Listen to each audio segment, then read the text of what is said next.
Health ইন্স্যুরেন্সের বিষয়ে তো আমরা অনেকেই শুনেছি এবং অনেকের হেলথ ইন্স্যুরেন্স আছেও, এবং আমারও হেলথ ইন্স্যুরেন্স ছিল। আমি হেলথ ইন্স্যুরেন্সটা বন্ধ করে দিয়েছি।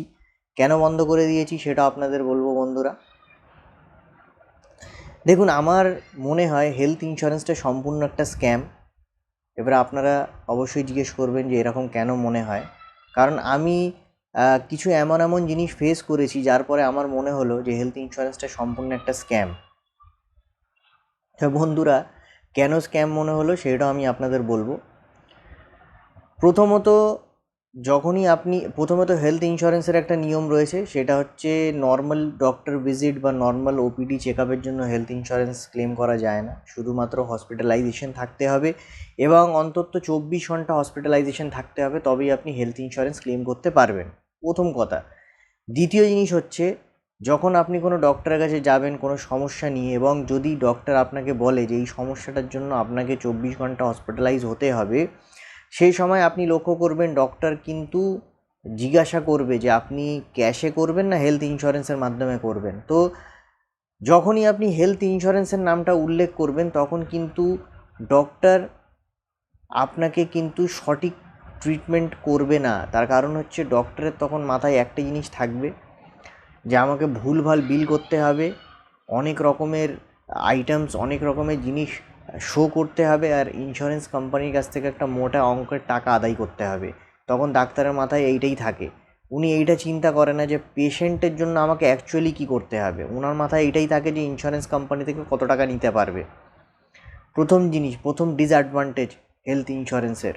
দ্বিতীয় জিনিস হচ্ছে বন্ধুরা, হেলথ ইন্স্যুরেন্স কোম্পানি যখন ইন্স্যুরেন্স দেয়, মানে যখন কোনো এজেন্ট এসে ইন্স্যুরেন্স আপনাকে প্রপোজ করে, তখন দেখবেন তারা অনেক কিছু বলে যে এইটা পাবে সেইটা পাবে, ইন্স্যুরেন্সে প্রি হসপিটালাইজেশন, পোস্ট হসপিটালাইজেশন, অনেক রকমের জিনিস ইনক্লুড করে দেয়। মানে আপনাকে তখন শুধু হেলথ ইন্স্যুরেন্সের বেনিফিট পার্টগুলোই দেখাবে, যে কত রকমের ইন্স্যুরেন্সে কত রকমের সুবিধা রয়েছে, কত রকমের বেনিফিটস রয়েছে, এইগুলোই আপনাকে দেখাবে। কিন্তু হেলথ ইন্স্যুরেন্সের যে একটা ডার্কার সাইড রয়েছে সেটা কিন্তু কোনো ইন্স্যুরেন্স এজেন্ট আপনাকে বলবে না।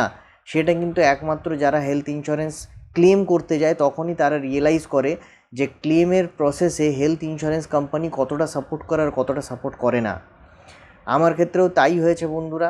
আমি হসপিটালাইজেশন যখন হয়েছিল তখন ইন্স্যুরেন্স ক্লেম পেয়েছিলাম, কিন্তু পোস্ট হসপিটালাইজেশন আমি যেটা পেয়েছিলাম ওইটা দেখতে গেলে কিছু নার সমান। আমি যখন ইন্স্যুরেন্স কোম্পানির কাছে রিজন চাইছি, সঠিক রিজন দিতে পারছে না, একটা যা তা লিখে একটা লেজার তৈরি করে দিচ্ছে, কিছু বোঝা যাচ্ছে না কি লিখছে, আর একটা অল্প অ্যামাউন্ট দিয়ে দিচ্ছে, বলছে এই হয়ে গেল, ইন্স্যুরেন্সের কাজ কমপ্লিট। তবে বন্ধুরা, হেলথ ইন্স্যুরেন্স যদি আপনারা করতে চান অবশ্যই খুব ভেবে চিন্তা করবেন, কারণ আমি করেছি।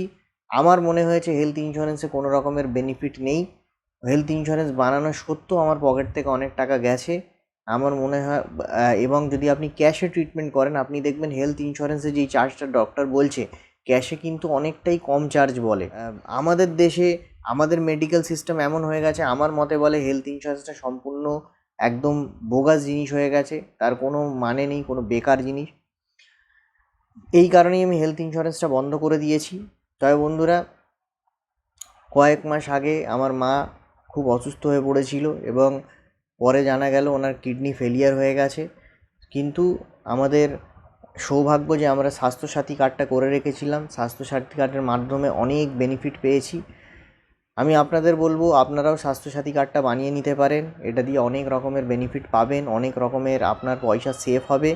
এবং বন্ধুরা, স্বাস্থ্যসাথী কার্ডে কী কী বেনিফিট পেয়েছি, কেমন বেনিফিট পেয়েছি, স্বাস্থ্যসাথী কার্ড কোথায় কোথায় অ্যাপ্লিকেবল আছে, সমস্ত জিনিস আপনাদের জানাবো। আমার সঙ্গে থাকবেন, আমি পরবর্তী ভিডিওতে সমস্ত ডিটেলসগুলো নিয়ে আসবো। চ্যানেলটিকে সাবস্ক্রাইব করুন বন্ধুরা, তাহলেই কিন্তু আপনারা আরও বেশি বেশি ইনফরমেটিভ ভিডিওসগুলো জানতে পারবেন। লাইক করুন, বেশি বেশি করে শেয়ার করুন, আর দয়া করে কমেন্ট করুন, তাহলে আমি জানতে পারবো যে আপনারা কী ধরনের ভিডিও দেখতে চান, বা আমার জন্য যদি কিছু সাজেশন থাকে অবশ্যই আমাকে কমেন্টে জানাবেন। ধন্যবাদ এই ভিডিওটি দেখার জন্য।